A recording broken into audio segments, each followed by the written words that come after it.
What's up guys, it's Sam and Colby. Today we want to talk a little bit about the video where we visit Peggy, Robert, and Annabelle, the three most haunted dolls in the world. We wanted to do a deep dive and show you guys all the behind the scenes of this video, but specifically talk about what happened at the end of the video at the War Museum. I can't fucking accept it.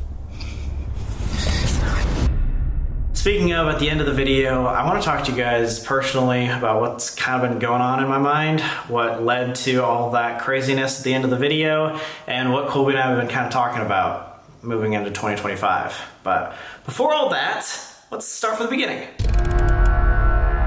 Even before the video that you've seen, about a month earlier, we went to the Haunted Museum with a few friends and Zach Bagans gave us the opportunity to take Peggy out of her case and hold her. He told us no one has ever done an investigation holding Peggy thus far. And we were like, wait, we need to come back with all of our equipment and actually do an investigation holding Peggy. Actually, a lot of the behind the scenes that we're gonna be talking about today is usually uploaded onto Explore Club. So for all of those people that have Explore Club, samandcolby.com, you were able to see this first. And if you didn't, guys, don't miss out on things like that. Sign up right down below. This was insane. This was the Explore Club video we're talking about. Dude, I was so nervous for this. What? That's crazy. You like Sam? No answer? No. Colby, do you want to hold Peggy? Why would I do that? Oh, it's like, maybe I can get out of this. Yeah, dude, holding Peggy for the first time on Explore Club was absolutely terrifying because, first of all, just the thought of touching an object that haunted made me want to cry. And then second of all, it just was like way lighter and different feeling than expected. A lot lighter than I expected. She's blinking. Doesn't it look like she's crying? Peggy was just like a different experience in general. So all that combined and just being nervous and having adrenaline made it such a scary moment. And after that moment, we realized, wait, this is like the craziest video ever. We should go back and try to visit all three of the most famous haunted dolls. So this right there, what you just saw, was the birth of this crazy video idea that we just released. So a lot of you guys are wondering what was it like to meet Zach Bagans, the king of haunted himself. As you guys know, we've known about him for years and years. I used to watch him when I was in middle school. And so meeting him, first of all, was just a cool experience in general because I've looked up to somebody like that for a long time. He took us through, gave us a whole tour. He made everything so much scarier. I almost feel like we shouldn't have done that interview because after talking with him, it was like, oh my God, I'm more scared than I ever have been about touching Peggy. He is very, very great at capturing your attention. He will talk like this and look at you straight in the eyes and make sure that you know Peggy the Haunted Doll is the worst on the planet. That was actually really good. Respect the power of Peggy. This is no fucking joke, okay? I'm telling you that. What if we spoke like this on every single video? Would you pay attention for longer? Subscribe to find out.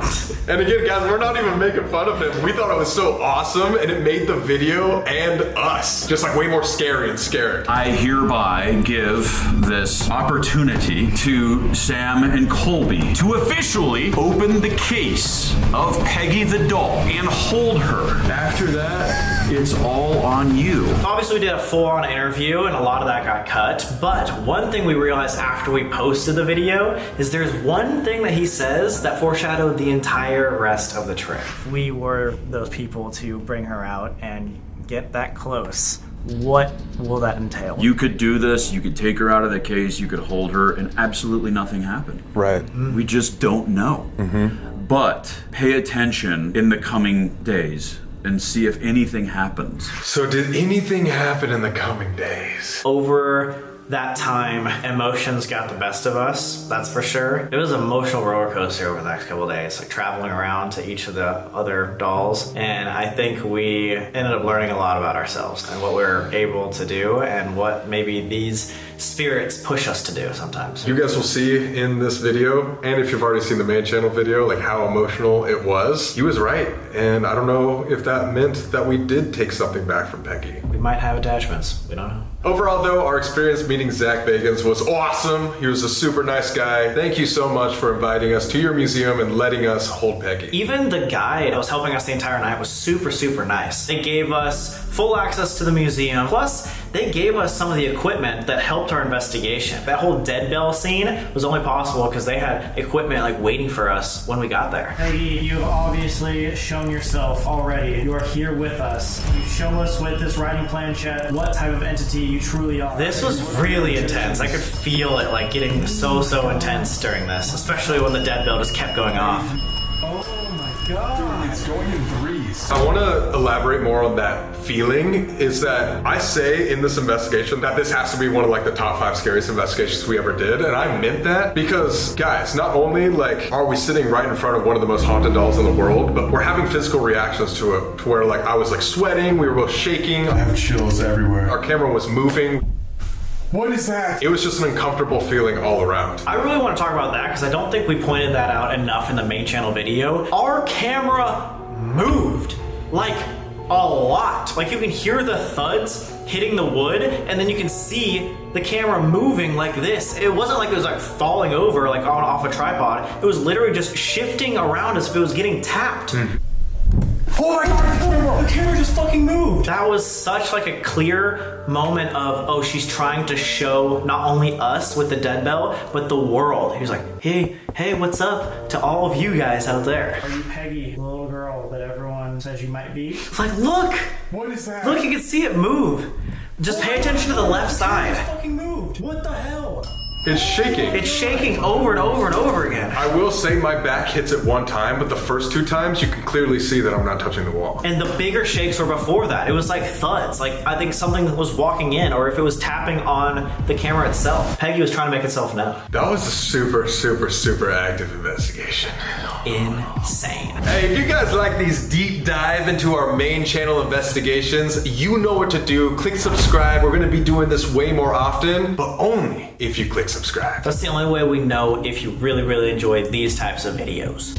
So that was the end of our scary experience with Peggy, and it was now time to go see Robert the doll, which, if you guys remember, was allegedly the reason that I got sick in early 2023. We had never said that publicly. I refused to believe it, but multiple people had told me that they think that Robert was the one who had cursed me. And so the anticipation leading up to this video was absolutely insane. I was horrified, and I honestly just wanted to get things off my chest and apologize so that I could cover my ass. And so I actually spent like a full day writing this letter and making sure that it was like really heartfelt and emotional so that I could genuinely show that I was sorry. Whether or not Robert actually caused any sicknesses, you don't want to take a chance.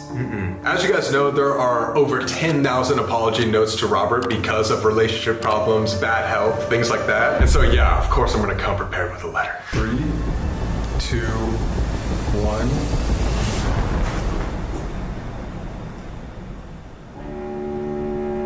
Was that surreal? When I saw this in editing, I thought I was being really dramatic for no reason, but I wasn't. Like, I genuinely saw Robert and got into a trance for a second. I was just like, if everything that everybody's been telling me is right, this object in front of me, this doll, made me sick for 6 months. I thought when we were standing in this room, and especially as we pulled off the tarp, I almost went back in time. It was like I was in this trance of like, wait, and are we back in like late 2022 again? This is really weird. I hardly ever feel like that, but it was one of those moments where like, am I actually alive anymore? Like, I felt like in a different world. I was nervous, I was scared, and like you said, it almost felt like 2022 was yesterday, like we never left. You believe that Robert the doll cursed me?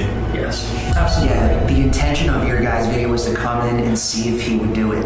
I think you opened yourself up. And listen, I think your ride's just starting because you've given them a new level of power. You've given them a lot of energy. You guys invited millions of people to see this. Right. And now I think these dark entities look at you as a partner in crime.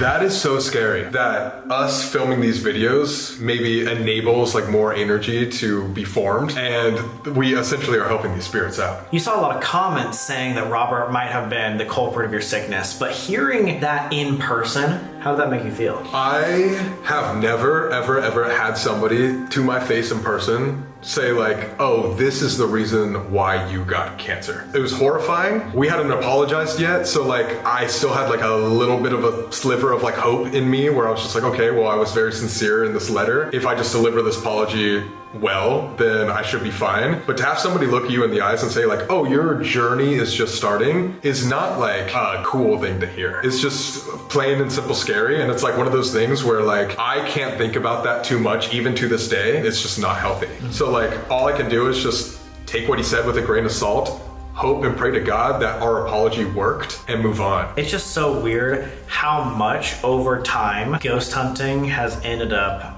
affecting our personal lives. It's scary, but we know the risks that we're putting ourselves in. Our true goal is to give you guys as much hope as possible and to prove the paranormal. And so, of course, we're going to take these like big risks in order to do that. Robert, I'm so sorry that I disrespected you. I didn't understand your power and should have never taken that lightly. I'm truly, genuinely sorry. I really hope that you can accept my apology. Your friend, Colby. I genuinely was pouring my heart out in that clip, and like I said before, I spent a long time on that letter, and in a way it kind of felt like my only chance being face to face with Robert that I had, to where like it was like my moment, you know, like I had to be as genuine as possible. And it was hard and it was scary, and I do remember every part of that moment, and I'm just hoping that he took it well. So after my apology, we were done seeing Robert, and it was finally time to see the last doll, Annabelle. But crazy behind the scenes moment that Explore Club saw is that there was a giant moth. Was that called like a death moth or something? I think it was called a death moth, but it was the size of a bird. It symbolizes death. It symbolizes death. Okay. That is the biggest moth. Look how big that shit is. It's huge. Oh god, I don't want it. It's bigger than a bat. Yeah, as soon as you said that. We're like, guys, it was landing on top of that light fixture thing. I was like literally right above Robert's head. Yeah, David came out and was like, it symbolizes death, and if it lands on something, it means that thing is going to die. It was really scary. It was fucked. So we were officially done with Robert the doll, which means we had to head up north to Connecticut to see our final haunted doll, Annabelle. You may have heard of her. We had been prepping for this moment for years. What really surprised us is it was out in the middle of absolutely nowhere in the back of a neighborhood. So it was just a regular house, but in the back is like the world's most haunted doll. The Warrens actually lived here. It's not a normal museum. People can't just go there whenever. So all these guys, these caretakers, aren't used to people coming in all the time, and they warned us as soon as we got there, we have to prepare for the moment that you see Annabelle. Like, you can't just go in any time. And they specifically made sure that we were blessed and that the entire museum was doused in holy water before we could even step foot in the building. So we sat there for hours. Like, we toured the rest of the house. They made us dinner. They told us all these stories. They really made it a point that we needed to warm up to Annabelle, and Annabelle had to accept us before they did it, because they actually thought it was that dangerous. Let's just say this entire experience was very creepy. So basically what we did, if you haven't seen the main channel video, is we both went in separately to both go see Annabelle for the first time. So yeah, we were absolutely terrified of this because we were alone meeting the world's most haunted doll. All right, I'm going. Good luck. Here we go. Yeah, this place is not good. You can tell. She's a lot bigger than I expected. Oh my god, that's way bigger than I expected. What was crazy is how just out in the open Annabelle was. Like, you just walked in, it was just like one little room museum, and Annabelle was just sitting right there. Right there. When I saw her the first time, I was like, God dang it, why is every haunted doll like 3 feet tall? They're huge. Like, they're massive dolls. Like, is it the bigger the doll, the more haunted or something? Like, god dang it. See? Like we said earlier, it's kind of up to the caretakers when they were actually going to open the case. So until then, we had to warm up to Annabelle. We ended up doing a full-on solo investigation with Annabelle with a new piece of equipment that we'd never used before. So the entire investigation will be on Explore Club, but we are going to show you guys the first questions each of us asked. Do you recognize us? Yeah. Oh my god. Yes. Leave? Immediately leave? Just like, trust me. Out. What? See, that just goes to show that all these spirits might actually be talking because they recognized us. And not only recognized us, but they had something against us and told us immediately to leave. Leave and then out. Off the bat. Is there something you have against Sam? It's Sam. Oh His my name god, right it is. It knows me. What did he do? Curse? Yeah, I literally asked like what it thought of you, and it just doesn't like you. It's almost like the other dolls were able to somehow use a gateway. and tell each other what was going on, and that's why they didn't like you. That is really interesting. Damn, that's crazy to think about. Did you think in the back of your mind at all, you were like, could that be the reason why this doll is like upset with me? Oh, for sure. I wasn't going to admit it on camera yet because, didn't want to tell you. But as soon as it was so active for you on the obelisk, and then it wasn't active for me, and then our solo investigations, it was like, get out. I was like, oh shit. Annabelle's on to me. Shit, dude! Besides Annabelle, there was also a ton of other haunted objects in this museum. Like, for example, the shadow doll. Apparently that will, like, kill you. There was artifacts that covered every square inch of that place. It was packed. And every single item, I think, was demonic. That's probably the most demonically charged small room ever. Yeah, I mean, if we're talking about like the Warrens being like the world's most famous demonologists, of course they're gonna have like the most demonic museum ever. And because it was so demonic, like we said earlier, the owners had a priest come out and bless us and then douse the place in holy water just to make sure that everybody was safe. He was giving us blessed objects because he was so scared for our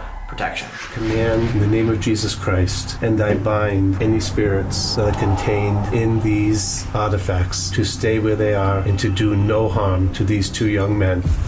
I forbid. Dude, you were like crying in this area. I was scared. This was terrifying. You could feel it. You could feel the negativity. Especially when you have like an actual priest walking around doing that. That's like a no joke. And he's super scared too. That's how you know. Yes. And again, you guys gotta imagine the lead up too. This is like hours of them setting up, like cameras off. Like, Annabelle is gonna kill you guys. She's not gonna respect you. We gotta make sure this place is good. We're like, oh. It was unlike anything we'd ever experienced. And now finally, when the case was opened, this investigation got really, really dark.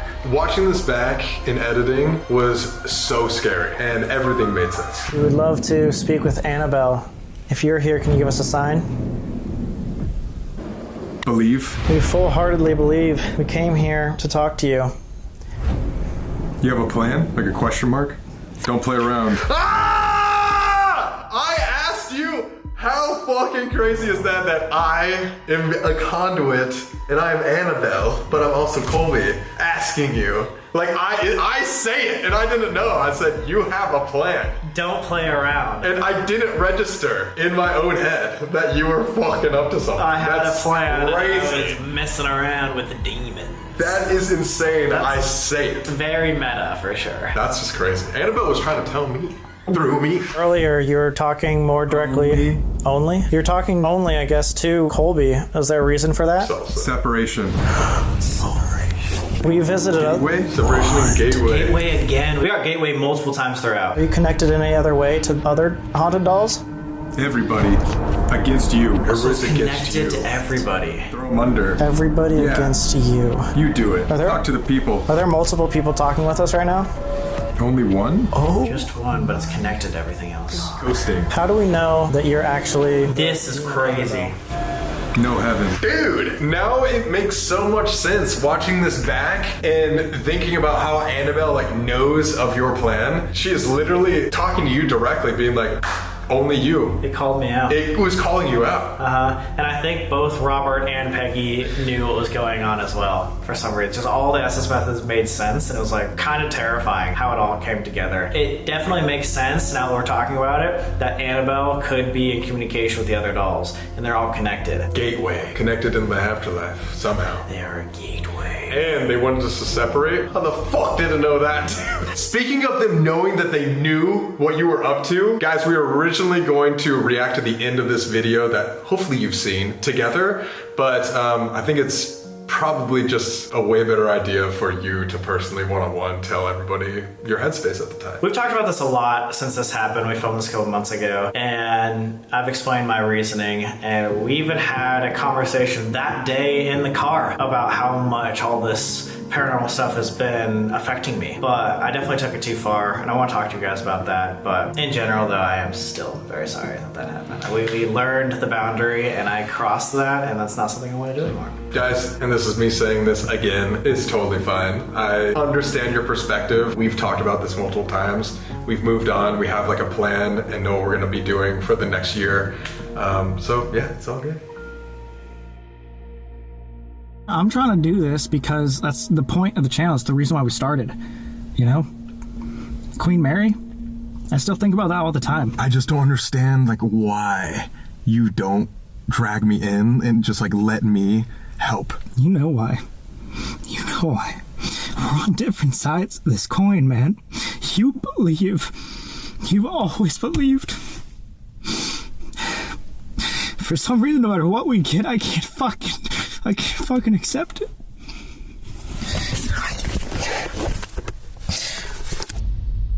Guys, I wanted to talk one-on-one a little bit about my experience and why I got to this point. And none of this is ever to influence any of you guys what to think. Because a long time ago, some people in my life influenced me not to believe, and that hurt me.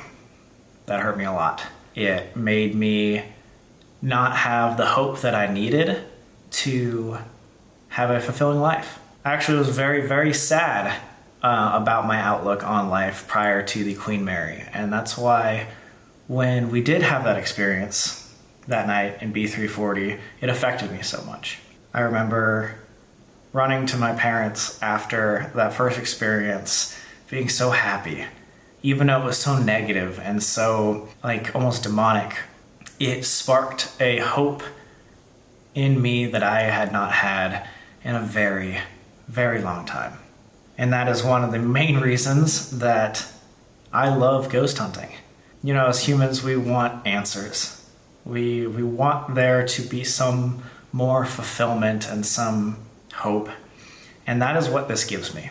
For me, it's about hope. It always has been.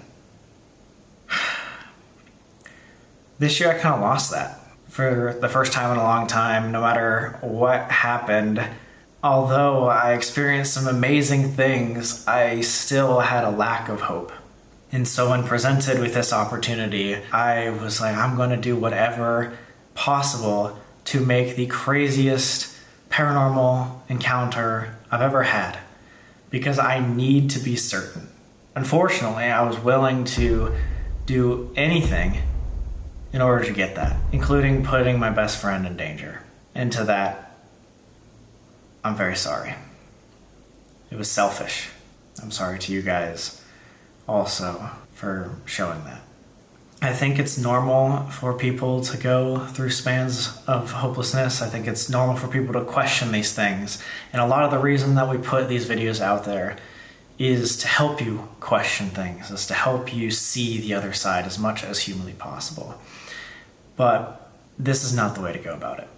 Colby and I have talked a lot since this video, and we realized that in 2025 we want to do things differently. We want to make sure that there is a way to go about ghost hunting that, yes, helps me in my pursuit of hope and helps us in our pursuit of showing you guys something to be hopeful for, while not endangering the people that we love. Things might look a little different next year, but it's for the better. Thanks for hopefully understanding. Again, I'm sorry. Love you guys. We'll see you soon.